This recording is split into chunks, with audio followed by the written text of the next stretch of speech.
Assalamualaikum warahmatullahi wabarakatuh. Perkenalkan, nama saya Muhammad Heriansyah dari Prodi Teknik Sipil S1 kelas B dengan NIM 22071129. Kali ini saya akan menjelaskan materi tentang pelajaran agama Islam, yaitu aliran-aliran dalam Islam. Oke, mari kita mulai. Pertama, segala perkataan dan perbuatan Nabi Muhammad SAW pasti semuanya akan terbukti mengenai segala perkataan dan perbuatan Nabi Muhammad, tentang sebagaimana beliau bersabda mengenai akan nasib umat Islam yang mendatang. Dalam hadisnya yang telah diriwayatkan oleh Abu Dawud, meriwayatkan di dalam kitab sunannya dari hadis Muawiyah bin Abu Sufyan bahwa suatu ketika dia berdiri seraya bertutur, "Ketahuilah sesungguhnya Rasulullah Shallallahu Alaihi Wasallam pernah berdiri di hadapan kami." Kemudian beliau bersabda, yang artinya, "Ketahuilah sungguh umat sebelum kalian dari kalangan ahlul kitab telah terpecah belah menjadi 73 golongan, dan umat ini yaitu Islam pun akan terpecah belah menjadi 73 golongan. 72 golongan itu berada di neraka, sedangkan satu golongan di surga, yaitu al-jamaah. Dan sungguh akan keluar dari umatku segolongan manusia yang hawa nafsunya atau bid'ah sudah merasuki diri seperti penyakit anjing gila yang merasuki pengidapnya." Selanjutnya ialah pada saat itu awal mula terjadinya pertumbuhan aliran-aliran teologi dalam Islam. Golongan Khawarij tidak hanya memandang Ali, Muawiyah, Amr bin al-As, Abu Musa al-Syar'i telah berbuat salah saja, tetapi mereka telah kafir, karena Al-Quran mengatakan, barang siapa yang tidak memutuskan menurut apa yang diturunkan Allah, maka mereka itu adalah orang-orang kafir. Akan tetapi pada perkembangannya mereka saja tidak hanya mengkafirkan orang yang tidak menentukan hukum dengan Al-Quran saja, tetapi orang yang berdosa besar, murtakib al-kabair, juga dipandang telah kafir. Selanjutnya, asal-usul yang pertama aliran dalam Islam yaitu Khawarij. Yang pertama ialah asal-usul Khawarij. Banyak nama yang diberikan pada aliran ini, antara lain nama Khawarij diambil dari kata asal kharaja, yaitu telah keluar. Maksudnya ialah orang-orang yang keluar dari barisan Ali bin Abi Thalib karena tidak setuju terhadap sikapnya yang mau menerima perdamaian dalam penyelesaian sengketa kekhalifannya dengan Muawiyah bin Abi Sufyan. Dinamakan Khawarij karena mereka keluar dari rumah-rumah mereka dengan maksud berjihad di jalan Allah. Dinamakan Syura karena mereka menganggap bahwasannya diri mereka telah menjual diri kepada Allah, yang maksudnya ialah menjual diri sebagai penjihad pembela agama Allah. Yang selanjutnya ialah Haruriyah karena mereka pergi berlindung di kota kecil bernama Kufah yang bernama Harura. Dinamakan Muhakkimah karena mereka dalam perjuangannya selalu menggunakan simbol la hukma illa lillah, yaitu paham dan pokok ajarannya. Khawarij adalah pecahan dari pengikut Ali bin Abi Thalib yang mulai timbul memisahkan diri setelah perang Siffin. Mereka memilih Abdullah bin Wahab al-Rasidi menjadi imam mereka. Dalam pertempuran dengan Ali, mereka mengalami kekalahan. Tetapi akan akhirnya seorang dari mereka bernama Abdul al-Rahman bin Muljam dapat membunuh Ali. Adapun paham dan pokok ajarannya adalah khalifah atau imam harus dipilih secara bebas oleh seluruh umat Islam. Yang berhak menjadi khalifah adalah siapa saja yang sanggup, yang penting beragama Islam. Selanjutnya, khalifah yang terpilih akan terus memegang jabatannya selama ia bersikap adil dan menjalankan syariat Islam. Khalifah Abu Bakar dan Umar diakui sah karena keduanya diangkat dan tidak menyeleweng dari ajaran Islam. Namun Khalifah Utsman dan Khalifah Utsman bin Affan dan Khalifah Ali bin Abi Thalib dianggap menyeleweng karena setelah peristiwa perdamaian dengan Muawiyah dan Utsman bin Affan menyeleweng mulai dari tahun 7 kekhilafannya dihukumi kafir. Demikian pula Muawiyah serta orang yang telah dianggap melanggar ajaran-ajaran Islam, menurut mereka ialah kafir. Dan sekte dan tokoh ajarannya.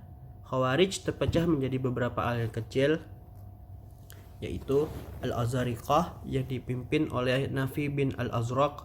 Sekte ini merupakan sekte ekstrim karena pandangannya hanya merekalah yang sebenarnya orang Islam dan daerah kekuasaannya terletak di perbatasan Irak dan Iran. Terus yang selanjutnya An-Najadat, tokohnya ialah Najadah bin Amir.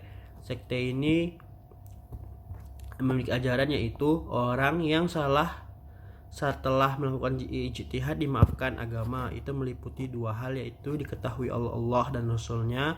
Yang kedua orang yang berjihad sampai menghalalkan haram atau sebaliknya dimaafkan. Yang selanjutnya Al-Ibadiyah yang mempunyai tokoh Abdullah bin Ibad At-Tamimi. Mereka agak moderat dan toleran terhadap golongan lain. Sebagai contohnya, mereka menganggap bahwa orang Islam yang tidak sepaham dengan mereka boleh diadakan hubungan perkawinan dan warisan. Syahadatnya dapat diterima serta haram membunuhnya. Yang selanjutnya ialah Syufriyah, tokohnya bernama Ziyad bin Al-Asfar. Paham mereka tidak berbeda dengan golongan Az-Zariqah. Oleh sebab itu, maka golongan yang ekstrim. Pendapat yang menjadi ciri khas mereka, taqiyah hanya boleh dalam bentuk perkataan dan tidak dalam bentuk perbuatan. Demi untuk keamanan dirinya, perempuan Islam boleh kawin dengan laki-laki kafir di daerah bukan Islam. Selanjutnya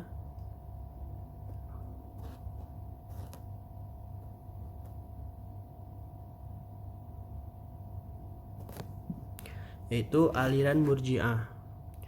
Murji'ah berasal dari kata al-irja, mempunyai dua arti, yaitu at-takhir, artinya mengemudiankan, menunda. Yang kedua al-itta' al-roja, yaitu memberi pengharapan. Yang ketiga, pendapat lain diambil dari kata arja'a, yaitu menangguhkan atau mengakhirkan.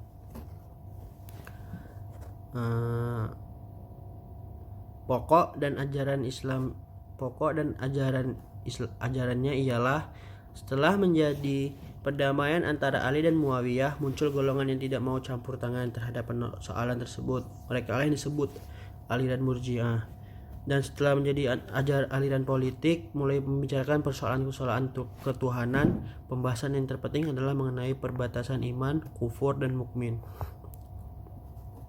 Murji'ah menganggap bahwa iman itu adalah mengenal kepada Allah dan utusannya, dan siapa mengakui bahwa tidak ada Tuhan selain Allah dan bahwa Muhammad itu Rasul Allah, maka dia termasuk orang mukmin.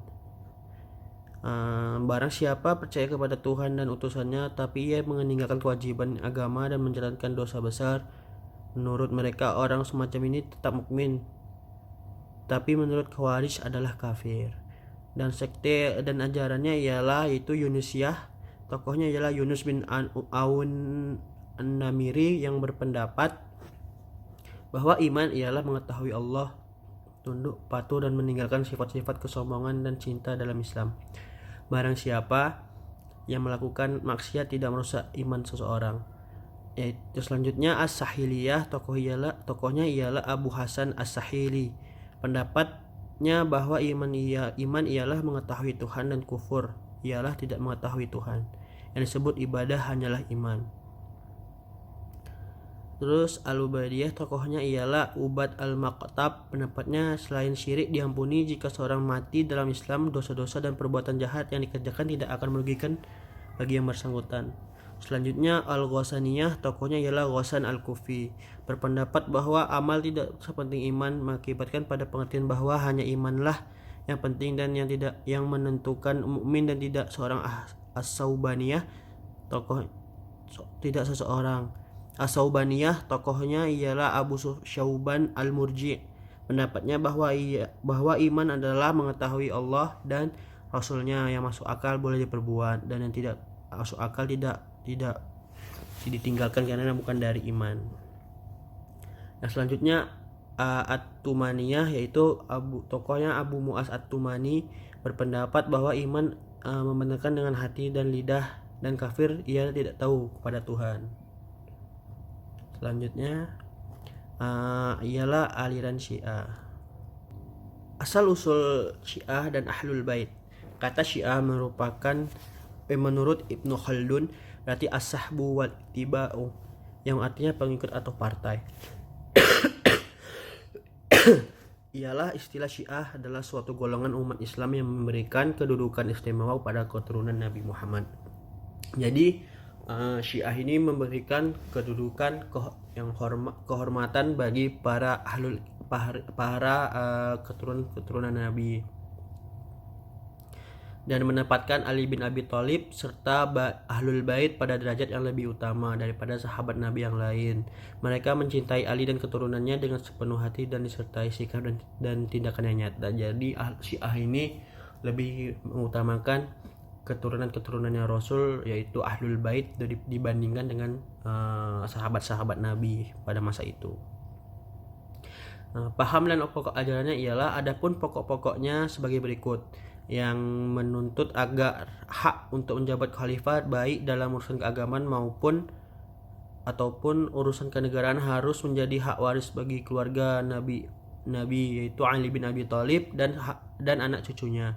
Syahnya imam atau khalifah hanya apabila mendapat nas atau diangkat oleh Nabi sendiri, dan kemudian oleh imam-imam sesudah beliau secara berurutan. Bahwa tiap-tiap imam yang telah diangkat oleh imam sebelumnya adalah mahsum, artinya terpelihara dari dosa sejak dilahirkannya.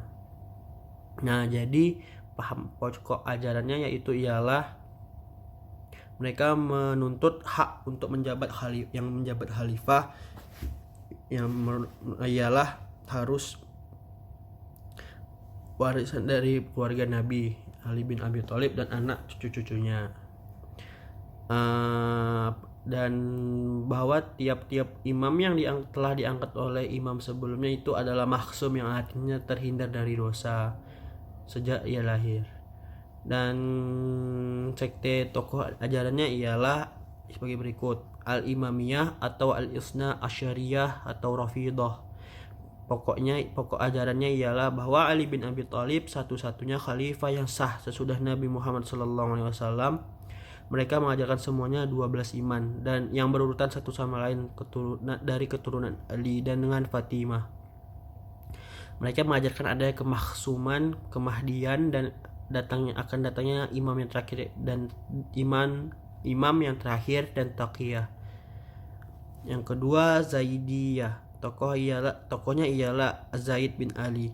Dia mengajarkan bahwa imam itu terbatas hanya dari anak cucu Ali dengan Fatimah. Kekhalifahan Abu Bakar, Umar, dan Utsman dianggap sah namun kurang utama. Nah, selanjutnya Ismailiyah. Tokohnya ialah Ismail bin Ja'far As-Shadiq. Ia diriwayatkan suka minum khamar sehingga sebagian penganutnya menggugurkan keimanannya dan beralih beriman kepada adik Ismail, yaitu Musa Al-Qadim. Golongan ini membatasi imam-imam hingga yang ketujuh saja. Golongan ini termasuk aliran yang ekstrim yang ajarannya banyak yang melampaui batas. Yang selanjutnya Waliyah atau Wulat, dipimpin oleh Abdullah bin Saba, seorang yang semula beragama Yahudi. Golongan ini juga dikenal ekstrim. Selanjutnya ialah aliran Qadariyah dan Jabariyah. Disebabkan karena Tuhan bersifat maha kuasa dan mempunyai kehendak yang mutlak, maka timbullah pertanyaan sampai dimanakah manusia sebagai ciptaan Tuhan yang bergantung pada kehendak dan kekuasaan mutlak Tuhan dalam menentukan perjalanan hidupnya. Diberi Tuhankah manusia kemerdekaan dalam mengatur hidupnya, ataukah manusia terikat seluruhnya pada kehendak dan kekuasaan mutlak Tuhan? Maka terdapat dua perbedaan pendapat. Yang pertama, kaum Qadariyah berpendapat bahwa manusia mempunyai kebebasan dan kemerdekaan dalam menentukan perjalanan hidupnya. Dengan demikian, nama Qadariyah berasal dari pengertian bahwa manusia mempunyai kudrah atau kekuatan untuk melaksanakan kehendaknya, dan bukan berasal dari pengertian bahwa manusia terpaksa tunduk pada qadar Tuhan. Yang kedua, kaum Jabariyah berpendapat bahwa manusia tidak mempunyai kemerdekaan dalam menentukan kehendak dan perbuatannya. Manusia dalam paham ini terikat pada kehendak mutlak Tuhan. Jadi nama Jabariyah berasal dari kata jabara yang berarti memaksa. Paham Qadariyah pertama kali dipelopori oleh Ma'ad al-Juhani dan Ghailan Dimashqi. Menurut Ghailan, manusia berkuasa atas perbuatannya. Paham Jabariyah ini dipelopori oleh Al-Ja'ad Ja'ad ibnu Dirham, tetapi menyiarkannya adalah Jahan bin ibnu Safwan. Menurut Jaham, manusia tidak mempunyai kekuasaan untuk berbuat apa-apa, tidak mempunyai daya, tidak semampunya kehendak sendiri. Tokoh Jabariyah yaitu Al-Husain ibnu Muhammad Al-Najjar yang bersifat lebih moderat. Menurutnya Tuhanlah yang menciptakan perbuatan manusia, tetapi manusia mempunyai bagian dalam perwujudan perbuatan itu. Selanjutnya, aliran Mu'tazilah. Lahirnya aliran ini tidak dapat dipisahkan dengan suasana pada waktu itu yang merupakan faktor pendorongnya, yaitu banyaknya orang yang hendak menghancurkan Islam dari segi akidah. Kota Basrah yang merupakan pusat ilmu dan peradaban menjadi tempat bertemunya aneka budaya asing di samping bertemunya bermacam-macam agama. Terus perguruan di Masjid Basrah yang bentuk halaqah di bawah asuhan Hasan Basri yang digelari Abu Sa'id pada tahun 642 sampai 728 Masehi. Hasan Basri adalah murid yang terkenal dari sahabat besar Anas bin Malik. Dari perguruan Basrah inilah menjadi pangkal dari pergerakan agama dalam Islam, terutama pergerakan dalam ilmu kalam. Asal usul Mu'tazilah yaitu dinamakan Mu'tazilah karena Wasil dan Amru memisahkan diri dari halaqah Hasan Basri karena ada perbedaan pendapat antara Wasil dan Amru dengan Hasan Basri tentang hukum orang Islam yang berbuat dosa besar. Kedua, dinamakan Mu'tazilah sebab mereka melepaskan diri dari pendapat ulama atau aliran terdahulu yang mengenai hukum orang Islam yang berbuat dosa besar. Yang selanjutnya dinamakan Mu'tazilah sebab menurut anggapan mereka orang Islam yang berbuat dosa besar itu menjauhkan diri, i'tizal, dari golongan mukmin dan kafir. Paham-paham dan pokok ajarannya ialah Mu'tazilah menganut 5 pokok ajaran dasar yang harus dipegang, yaitu tauhid, terus keadilan atau keadilan Allah, terus wa'ad dan wa'id, janji dan ancaman, manzilatu bainal manzilatain, di antara dua tempat, terus amar ma'ruf nahi mungkar, yaitu memerintahkan kebaikan dan melarang keburukan. Tokoh-tokoh Mu'tazilah ialah Abu Zaifah Wasil bin Atha al-Ghazali yang memiliki karya Al-Alf Masalah fi Ar-Radi ala Manawiyah, Al-Manzilat bainal manzilatain, Al-Khatab fi Al-Adwa At-Tauhid. Terus tokohnya selanjutnya ialah Abu Zail Al-Laf, Ibrahim ibn Sayyar bin An-Nazan, Abu Ali Muhammad bin Abdul Wahab Al-Jubai. Nah, selanjutnya aliran yang terakhir yaitu aliran Ahlus Sunnah wal Jamaah. Banyak kalangan yang menentang aliran Mu'tazilah, terutama di kalangan rakyat yang biasa yang tidak menyelami ajaran-ajaran Mu'tazilah yang bersifat rasional. Rakyat biasa dengan pemikiran yang sederhana ingin ajaran yang sederhana. Kaum Mu'tazilah dalam sejarah memang merupakan golongan minoritas dan dikenal sebagai golongan yang tidak kuat berpegang pada hadis. Yang pertama, aliran Asy'ariyah yaitu Asy'ari pernah menjadi pengikut setia Mu'tazilah selama 40 tahun, tapi akhirnya ia keluar disebabkan karena perbedaan pendapat dengan gurunya. Al-Jubai kemudian Asy'ari mendirikan aliran baru disebut dengan Asy'ariyah yang dalam perluasannya diidentikan dengan aliran Ahlus Sunnah wal Jamaah, yang mempunyai karya diantaranya Maqalat al-Islamiyyin, Al-Ibana an Usul al-Diniyah, terus Al-Luma fi Al-Rad ala Ahlaziyah wal Abid'ah. Ajaran-ajarannya ialah tentang wahyu Tuhan yang disebut kalam Allah, yaitu lafal-lafal yang diturunkan Tuhan melalui malaikat Jibril kemudian disampaikan kepada Nabi Muhammad SAW. Terus pengakuan adanya zat sifat Allah, terus melihat Tuhan di akhirat, dosa besar, terus imamah atau kepala pemerintahan ditetapkan berdasarkan musyawarah atau mendapatkan mufakat dengan pemilihan. Terus tokoh-tokohnya ialah Al-Baqilani, Al-Juwaini, Al-Ghazali, Al-Sanusi. Selanjutnya aliran Maturidiyah, yaitu Al-Maturidi dan karyanya yaitu Al-Maturidi adalah pengikut Abu Hanifah dengan sistem pemikiran teologi yang masuk dalam golongan Gelotiyah Ahlus Sunnah wal Jamaah dan dikenal dengan nama Al-Maturidiyah. Di antara karyanya ialah kitab Ta'wilat Al-Quran dan Ta'wilat As-Sunnah, kitab Al-Jadal, Maqalat At-Tauhid, dan kitab Ushul. Ajaran-ajarannya ialah perakanan akal dan wahyu. Menurutnya, meskipun kewajiban mengetahui Tuhan dapat diketahui dengan akal, tetapi kewajiban itu sendiri datangnya dari Tuhan. Selanjutnya, sifat-sifat Allah. Selanjutnya, Al-Quran. Menurut Al-Maturidi bahwa Al-Quran itu sifat Tuhan. Dia tidak diciptakan tapi bersifat qadim. Selanjutnya, antropomorfisme. Maturidi tidak menyetujui paham tasbih dan tajsim bagi Tuhan.